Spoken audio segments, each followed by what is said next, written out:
नमस्कार, inter news देख रहे हैं आप। आपके साथ मैं हूं सुरभि तिवारी। अब आपको सीधे लखनऊ लिए चलते हैं, जहां पर सीएम योगी आदित्यनाथ इस वक्त लखनऊ में वीवीआईपी गेस्ट हाउस का लोकार्पण कर रहे हैं।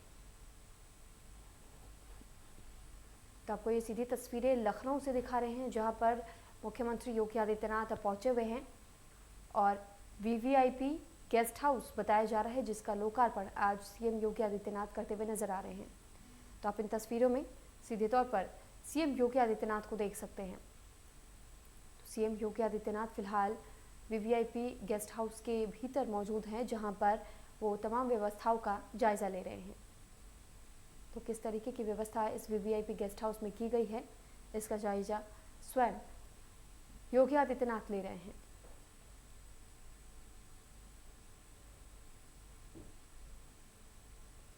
और आप तस्वीरों में फिलहाल देख सकते हैं CM Yogi Adityanath VVIP guest house के किचन एरिया में मौजूद है, जहां पर वो शेफ से बात करते हुए भी नजर आ रहे हैं। उनके साथ तमाम अधिकारी भी इस दौरान मौजूद हैं।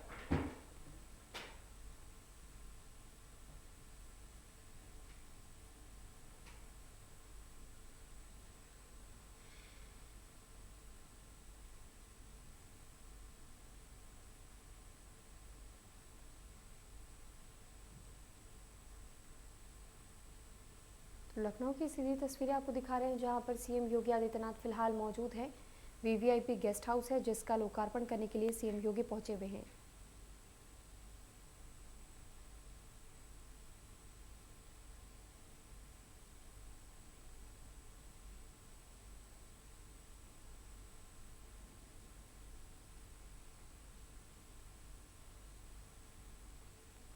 तो तस्वीरें आपको लगातार उस गेस्ट हाउस के भीतर की दिखा रहे हैं, जहां पर अब फिलहाल सीएम योगी आदित्यनाथ मौजूद हैं। और दरअसल ये बताया जा रहा है कि तमाम जो सुविधाएं यहां पर मौजूद हैं, उन सुविधाओं का जायजा ले रहे हैं योगी आदित्यनाथ। और नौमे शारायण ये गेस्ट हाउस बताया जा रहा है, जहां पर मुख्यमंत्री योगी आदित्यनाथ फिलहाल मौजूद हैं।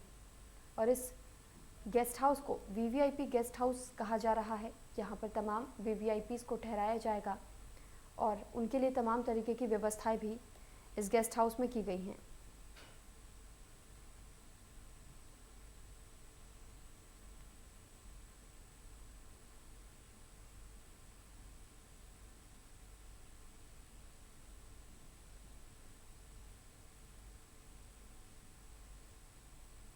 तस्वीरें आपको लखनऊ से दिखा रहे हैं। ये लखनऊ की तस्वीरें हैं, जहां पर फिलहाल सीएम योगी आदित्यनाथ पहुंचे हुए हैं।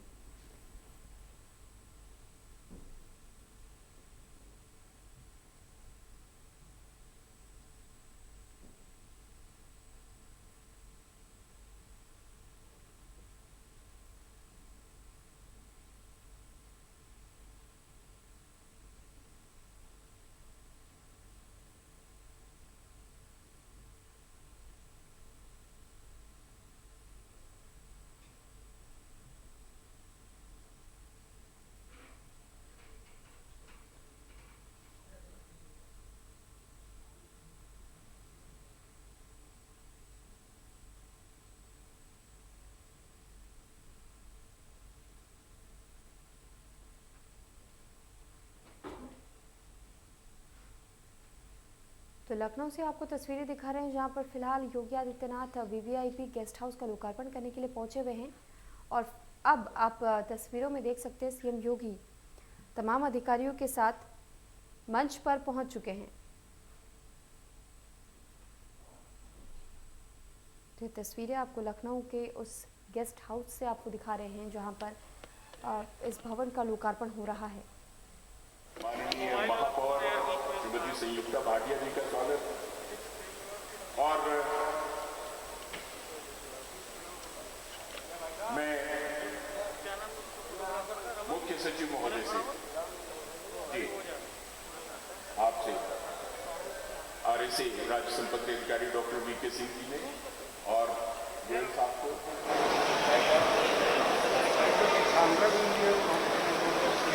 अच्छा, अब मुख्य सचिव महोदय से निवेदन, स्मृति चिन्ह माननीय मुख्यमंत्री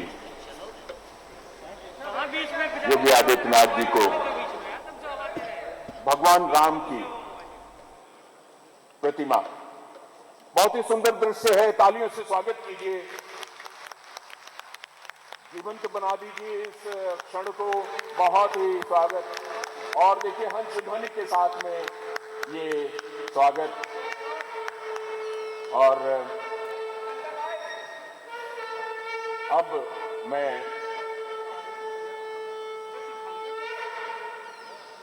अपर मुख्य सचिव राज्य संपत्ति विभाग के द्वारा विभाग की उपलब्धियों के संबंध में उद्बोधन करने का अनुरोध कर रहा हूं। श्री एस.डी. गोयल। परम आदरणीय माननीय मुख्यमंत्री जी, मंच पर आसीन परम आदरणीय माननीय मंत्रीगण, लखनऊ महापालिका की माननीय मेयर साहिबा, मुख्य सचिव महोदय, मेरे साथी अधिकारीगण, पत्रकार बंधुओं, देवियों सज्जनों, आज ये बहुत हर्ष की बात है कि इस अतिथि गृह जिसका नाम नैमिषारण्य है का लोकार्पण करने के लिए माननीय मुख्यमंत्री जी ने हमें समय दिया है। मैं बहुत ही संक्षेप में जो हमारे राज्य संपत्ति विभाग है उसके मुख्य कार्यकलापों के बारे में माननीय मुख्यमंत्री को अवगत कराना चाहूँगा। महोदय, आपने हमेशा किसी विभाग की कार्यप्रणाली में कुछ विशिष्ट बिंदु होने का उल्लेख किया है। हमेशा आपके निर्देश हैं कि विभाग की कार्यप्रणाली में पारदर्शिता हो, जितना अधिक से अधिक हम डिजिटाइजेशन कर सकते हैं डिजिटाइजेशन हो, जिस समूह या जिस क्लाइंट के लिए हम काम कर रहे हैं उसके प्रति हमारी जवाबदेही हो और समय से और उपयुक्त निर्णय लेने की क्षमता विकसित की जाए। मानो आपके इन्हीं निर्देशों के क्रम में हम लोगों ने कई काम किए हैं, लेकिन जो प्रमुख कुछ काम किए मैं आपके संज्ञान में लाना चाहूँगा। पहले राज्य संपत्ति कार्यालय में मकान के अलॉटमेंट के लिए आवेदकों की या किराया जमा करने के लिए जो आवंटी थे उनकी भीड़ लगी रहती थी। किसी भी समय 500 से लेकर 1000 लोग राज्य संपत्ति अधिकारी के कार्यालय में उपस्थित रहते थे। आपके निर्देशों के क्रम में मकानों के आवंटन की कार्रवाई पूर्णतः ऑनलाइन कर दी गई है। आप अपने घर या कार्यालय में बैठकर लोग अप्लाई करते हैं, एक वरिष्ठता क्रम निर्धारित है और अपने आप महीने की 1 तारीख को उन्हें मकान अलॉट हो जाते हैं और ऑनलाइन उन्हें आवंटन पर निर्गत हो जाता है। इसी के साथ जो भवन का किराया है वो जमा करने की प्रणाली भी हमने पूर्णतः ऑनलाइन कर दी है। मात्र पत्रकार बंधुओं और एक जो माननीय न्यायाधीश महोदय हैं उनके लिए ये अभी नहीं हुआ है, उससे भी हम लोग प्रक्रिया में कर लेंगे। इसके पश्चात आपके ये निर्देश भी थे कि मानव संपदा पोर्टल पर सभी अधिकारियों कर्मचारियों का विभाग का उनका विवरण फीड किया जाए और उनके जो सेवा संबंधी मामले हैं उनका निस्तारण मानव संपदा पोर्टल से ही किया जाए। मुझे बताते हुए बहुत हर्ष है कि आपकी कृपा से राज्य संपत्ति विभाग में एक अधिकारी कर्मचारी का विवरण मानव संपदा पोर्टल पे है और पिछले कई महीनों से उनके सेवा संबंधी मैटर्स का निस्तारण हम उस पोर्टल से ही कर रहे हैं। किसी कागज़ की इसमें आवश्यकता नहीं पड़ती है। जब आपने कार्यभार ग्रहण किया था तो राज्य संपत्ति विभाग के बारे में शिकायत आई थी कि यहाँ पेट्रोल की बहुत ज़्यादा मिसमैनेजमेंट होता है, बहुत अधिक ज़्यादा जितनी आवश्यकता है उससे ज़्यादा पेट्रोल का कंजम्पशन होता है। इसी क्रम में हम लोग ने पेट्रोल कार्ड की व्यवस्था शुरू की है और मुझे बताते हुए हर्ष है कि कई लाख रुपए की बचत हमें उस पेट्रोल कार्ड के अपनाने से हुई है। इसे सभी लोगों ने बहुत सराहा है और हम लोग इसी दिशा में और आगे बढ़ रहे हैं। मैं आपको आश्वस्त करना चाहूँगा कि राज्य संपत्ति विभाग आपके मार्गदर्शन में, आप इसके माननीय विभागीय मंत्री जी भी हैं, आपकी अपेक्षानुसार आपकी अपेक्षाओं पर खरा उतरने के लिए दृढ़ संकल्पित है और मैं राज्य संपत्ति अधिकारी, हमारे सभी अधिकारी कर्मचारी आपकी अपेक्षाओं के अनुरूप होने के लिए प्रयास करते रहेंगे। धन्यवाद। जय हिंद।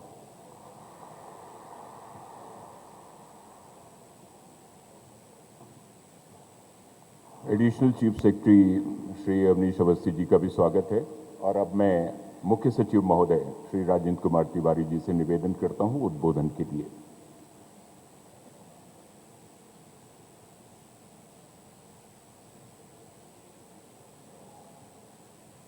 परम आदरणीय माननीय मुख्यमंत्री जी, माननीय न्याय मंत्री जी, माननीय नगर विकास मंत्री जी, मंचासीन माननीय मेयर महोदया, अपर मुख्य सचिव राज्य संपत्ति विभाग व यहाँ उपस्थित सभी मेरे साथी अधिकारीगण, पत्रकार बंधुओं, भाइयों व बहनों,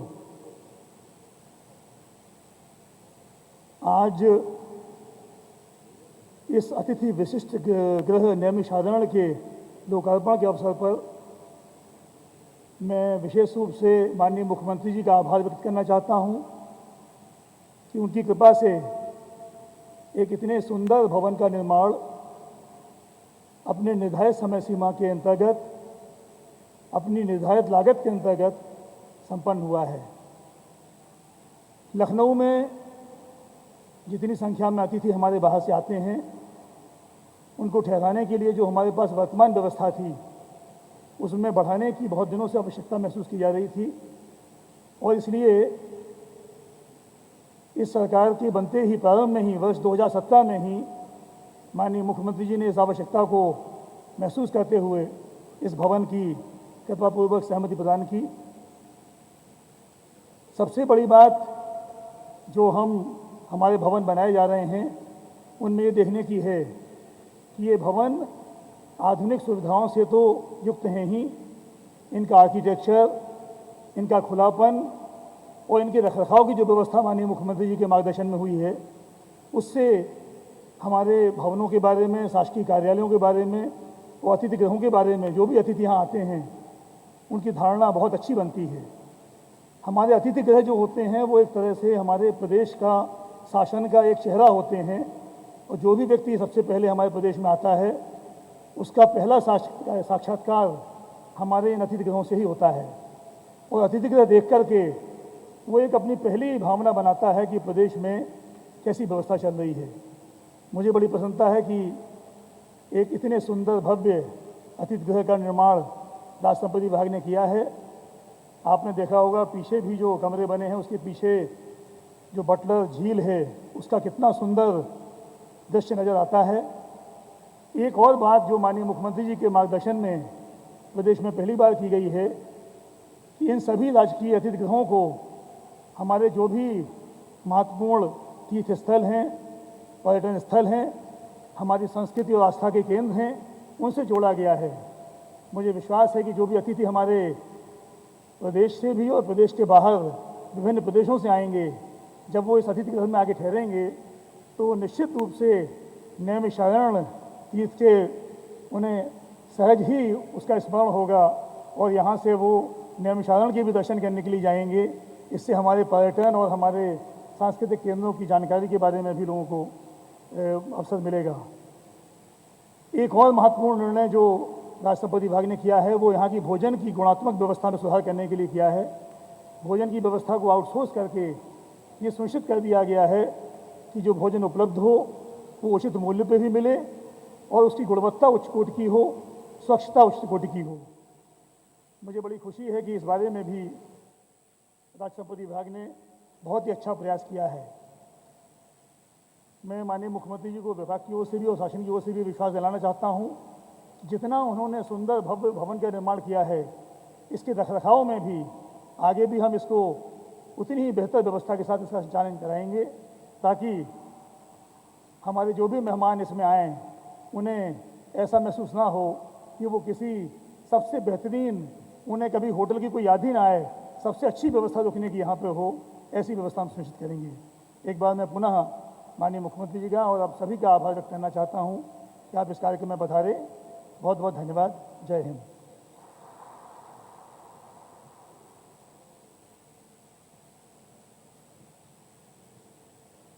बहुत बहुत धन्यवाद मुख्य सचिव महोदय।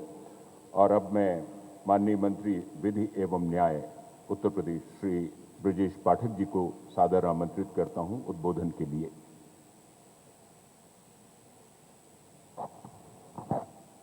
उत्तर प्रदेश के यशस्वी मुख्यमंत्री, हम सबके नेता, उत्तर प्रदेश में लाइन ऑर्डर और विकास के नाम पर बहुत बड़ा अचीवमेंट हासिल करने वाले आदरणीय मुख्यमंत्री योगी आदित्यनाथ जी, आदरणीय नगर विकास मंत्री आशुतोष टंडन जी, मुख्य सचिव महोदय, लखनऊ की प्रथम नागरिक मेयर आदरणीय संयुक्ता भाटिया जी, राज संपत्ति विभाग के अपर मुख्य सचिव श्री एसपी गोयल जी,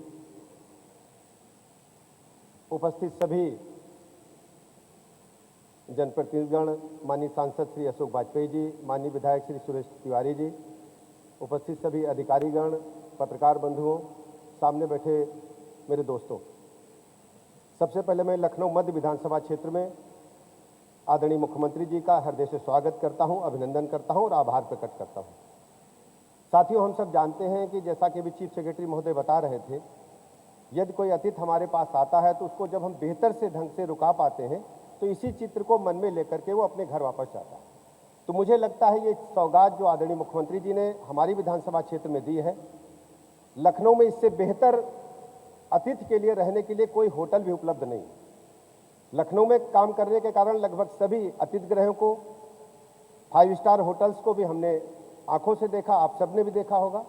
यहाँ तक कि ताज होटल जो दुनिया का सबसे अच्छा ब्रांड है अतिथियों के लिए रहने के लिए, होटल के लिए, उससे भी बेहतर यहाँ के कमरे बनाए गए हैं। और इसके जो रहन सहन का कमरे काफ़ी खुले हैं, हवादार हैं। मैं बहुत बहुत आभार प्रकट करता हूँ, अभिनंदन करता हूँ आदरणीय मुख्यमंत्री जी का कि उनकी सोच के मुताबिक इस अतिथि गृह का निर्माण अधिकारियों ने किया है। बहुत ही बेहतर सौगात हमारी विधानसभा क्षेत्र के लिए। मैं बहुत बहुत अभिनंदन करता हूँ, आभार प्रकट करता हूँ और विशेष आभार इसलिए प्रकट करना चाहता हूँ, इस अतिथि गृह का नाम नैमिषारण्य के नाम पर रखा गया है। नैमिषारण्य एक ऐसा पवित्र स्थल है जिसने पूरी दुनिया को धर्म के नाम पर संदेश देने का काम किया। जब जब धर्म की बात आएगी, जब जब हिंदू धर्म को आगे बढ़ाने की बात आएगी तो अचानक मन में नैमिषारण्य का नाम आ जाएगा। चाहे हम सत्यनारायण की कथा शुभ कार्य के लिए सुने या कहीं हम चर्चा करें वेद व्यास की, तो बगैर नैमिषारण्य के पूरा नहीं हो सकता। चक्र तीर्थ भी वहीं पर है, माँ ललिता देवी का मंदिर वहीं पर है और हमारे आराध्य हनुमान गढ़ी वहीं पर है। दक्षिणमुखी हनुमान की खड़ी प्रतिमा दुनिया में केवल वहीं है। तो ऐसे तीर्थ स्थल के नाम पर इस अतिथि गृह का नाम रखना बहुत ही अच्छा है। मुझे लगता है कि जब अच्छे नाम हम लेते हैं तो हमारे मन में सात्विक विचार भी आते हैं और यहाँ रहने वालों के मन में, यहाँ काम करने वालों के मन में, निकलने वालों के मन में जो नाम पढ़ेंगे नैमिषारण्य के पास से गुजर रहे हैं, उनके मन में भी अच्छे विचार